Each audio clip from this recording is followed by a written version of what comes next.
Bom, continuando agora com o critério da estabilidade, tá? A gente tinha visto antes, ali na aula anterior, que o critério da estabilidade, né, eu podia utilizar ali pelo observando o módulo dos polos, né, se eles estivessem dentro do círculo unitário, significa que o sistema é estável.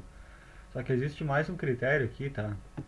Para fazer esse mesmo teste da estabilidade, que é o critério de Jury, tá?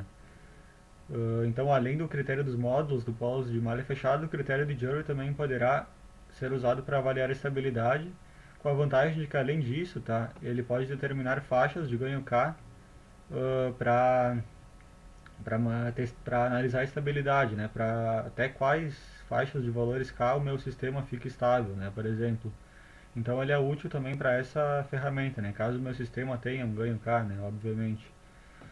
O critério de Jury sempre termina num polinômio de segunda ordem, tá? Essa frase aqui eu vou explicar melhor depois, vocês vão entender melhor quando eu mostrar o exemplo, tá? E então a gente começa aqui, tá, com a equação característica do polinômio, né? Igualando do polinômio do denominador da função de transferência de malha fechada, né? A gente chama de equação característica, que nem a gente viu no final da última aula. Com essa equação ali a gente vai igualar ela a zero, tá?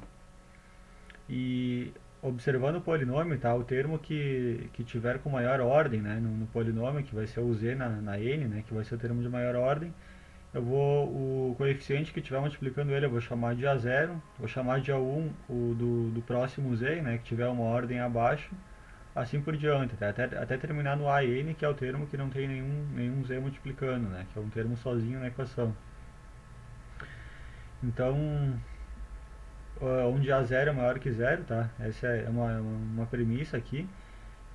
E o sistema é estável se as seguintes condições forem satisfeitas, tá? Então, essas condições aqui são as condições que a gente vai ter que testar, tá? Tendo essa equação característica aqui da minha função de transferência, para saber se o meu sistema é estável. Vamos testar elas então. Aqui é os cálculos dos coeficientes B e C caso aqui para analisar o critério, tá? Que eu tenho aqui, B e N, né? Os AN são os que estão direto são os coeficientes da equação característica, mas se eu precisar calcular os BNs, os CNs, até o Q, né? Enfim, aqui tem três pontinhos, poderia ter D, E, enfim. Aí eu utilizaria essa fórmula aqui, tá? Mas isso a gente vai ver melhor nos exemplos ali, que vai ficar melhor para entender isso daqui. Então, dado que eu tenho a seguinte equação característica, tá? Peguei uma função de transferência aqui, né? Fiz a função y sobre r de malha fechada e a equação característica me deu isso daqui, tá? Z na 4 menos 1,2 z na 3, tá? E igualei ela a zero, tá? Aí tu vai pegar e vai nomear. Então o meu a zero vai ser quem? Vai ser o cara que multiplica o termo de maior ordem, que é o z na 4, que é 1, né? Então 1 vezes z na 4. Menos 1,2 vai ser o A1, 0,07 vai ser o A2 e assim por diante, tá? Então, como a gente tinha visto aqui, o primeiro critério para estabilidade é que a n, né, que no caso n é 4, aqui no nosso exemplo, ele tem que ser, o módulo dele tem que ser menor que o A0. Então, a primeira condição ela é satisfeita, tá? O módulo do A4, que é 0,08, né, o módulo vira 0,08, é menor que o módulo do A0, que é 1, tá? Então satisfiz a condição. Se eu não tivesse satisfeito essa condição, se ela não fosse verdadeira, eu já poderia parar aqui e nem continuava a testar as outras condições. Eu já sei que meu sistema é instável. Mas como a primeira condição foi respeitada, eu parto para a próxima condição, que é a 2. P de 1 tem que ser maior que zero. Então eu vou pegar essa equação aqui, que eu chamei de P de Z, né, um nome qualquer, eu vou substituir o Z por 1 em todos os Z's que eu tenho aqui. Se der maior que 1, beleza, satisfiz a condição 2. Se der menor que... Aliás, se der maior que zero, né, eu satisfiz a condição 2. Se não satisfizer, né, se for menor que zero, significa que o sistema é instável. Aí eu não preciso ir para a condição 3, eu já posso parar aqui. Mas então, nesse caso, substituindo aqui, eu vou achar 0,09. 0,09 é maior que zero, portanto, respeitei a condição 2. Para a condição 3, tá? A gente volta aqui e a gente vai substituir o z agora por menos 1, tá? O resultado ele vai ter que ser maior que zero, tá? Para mim respeitar a condição se n for par. N é quem? É o cara aqui é a maior ordem do polinômio, né? Ou vai ter que ser menor que zero se o n for ímpar. Então se aqui for, por exemplo, 3, tá? N ímpar, esse cara tem que ser menor que zero. como para nós é 4 lá, o resultado de P de Z com Z na menos 1 tem que ser maior que zero, porque 4 é par, né? N par. Então, eu testo aqui, coloco menos 1 no lugar do Z aqui, e vou estar obtendo, vou estar respeitando essa condição, tá? Então significa que, se vocês fizerem aqui, terminarem a conta aqui, vocês vão ver que essa condição vai ser respeitada, tá? Ele é maior que zero, porque se eu somar 1 mais 1,2 mais 0,07 e diminuir desse cara aqui, vai dar um número maior que zero. Então, respeitei a condição 3, tá? Agora tem a seguinte questão, tá? Como eu tenho um polinômio que é z na 4, tá? E eu falei lá que o critério de Euler sempre termina num polinômio de segunda ordem. O que eu vou ter que fazer aqui? Eu vou ter que calcular os b's e os c's, tá? Cada vez que eu calculo uma letra, eu diminuo uma ordem. Por exemplo, eu tenho z na 4, eu calculo os b's, eu vou para z na 3. Eu calculo os c's, eu vou para z na 2. E aí eu paro ali, porque o critério para no polinômio de segunda ordem, tá? Então, para calcular os b's, a gente tem as fórmulas aqui. A gente vai utilizar os ANs. E para calcular os c's, depois a gente vai calcular os b's que a gente calculou aqui em cima. Então, B0, tá? Para k igual a 0 até n menos 1. N é quem? É 4. Então, eu vou calcular para o 0, o 1, o 2 e o 3. Tá? B0, B1, B2 e B3. Então, simplesmente vou estar fazendo essas matrizes aqui, tá? É o determinante. Então, é a matriz da diagonal principal menos a diagonal secundária, para resolver essa matriz e descobrir o elemento BK aqui, né? Começando com B0, então eu coloco o AN e a 0. Quem que é o AN? O AN é o A4, né? O N seria esse 4 aqui. Ele é 0,08. Então eu coloco aqui, né? Menos 0,08, aliás. O A0 é quem? O A0 é 1. Então eu coloco 1 aqui. A de N menos 1 menos K. N é quem? É 4. Menos 1 é 3. Menos K, que agora o K é 0 nessa condição, né? Fica A3, tá? Quem que é o A3? O A3 é 0,3. Eu coloquei ele aqui. E A de K mais 1, A de 0 mais 1 vira A1, né? Aqui. Então eu vou colocar o A1. A1 é quem? É menos 1,2. Então aqui eu tenho menos 1,2.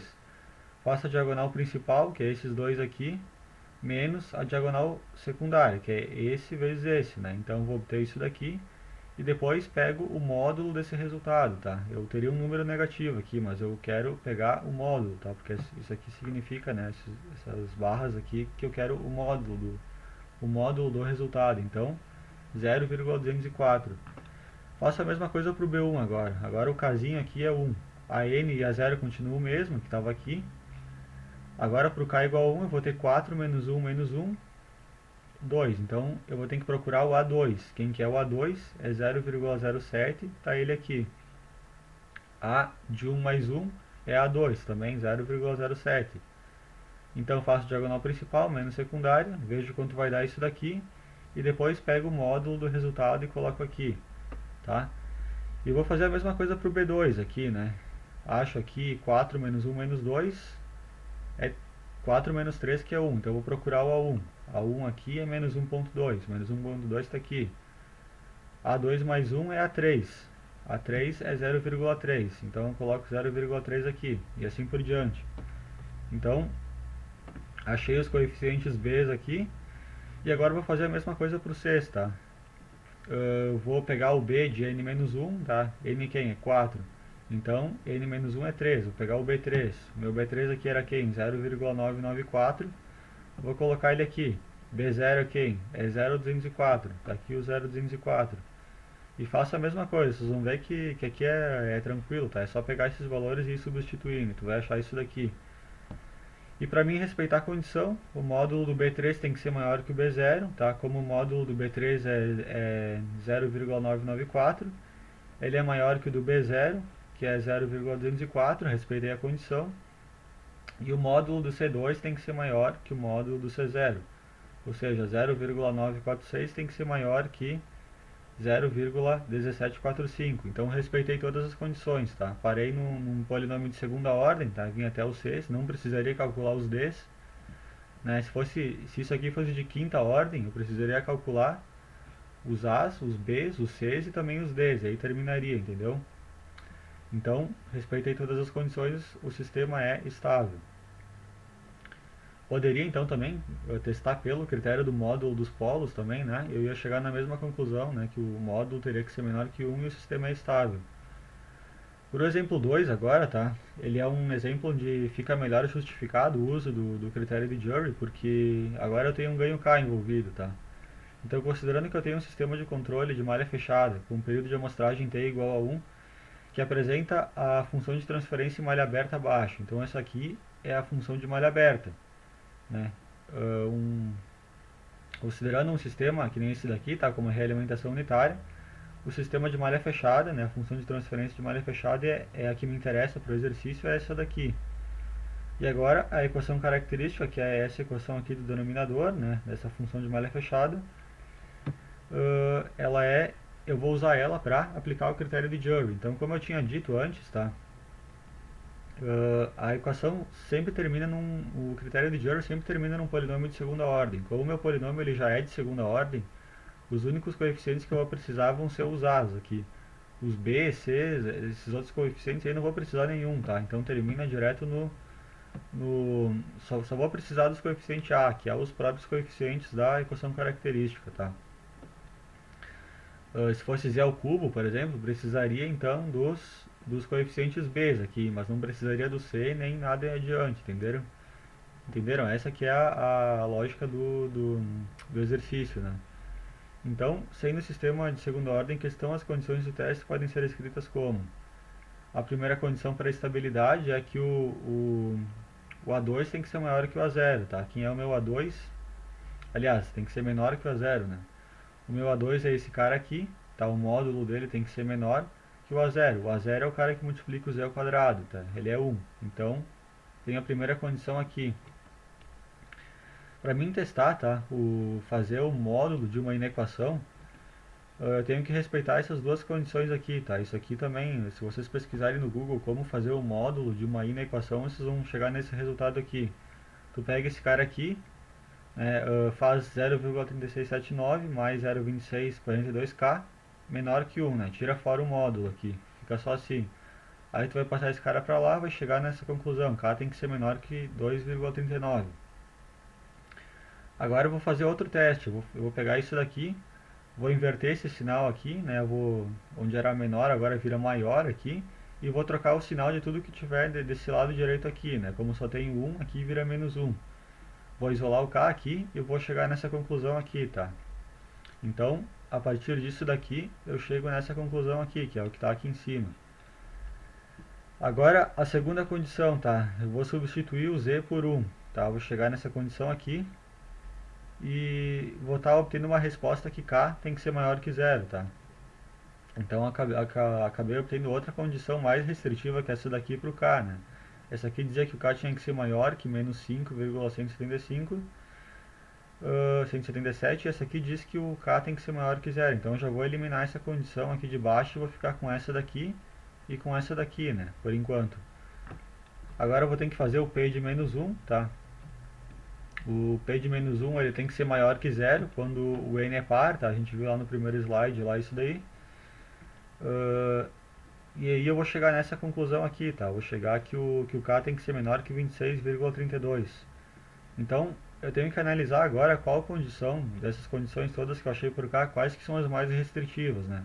Eu tenho aqui que k tem que ser menor que 2,39 e k tem que ser menor que 26.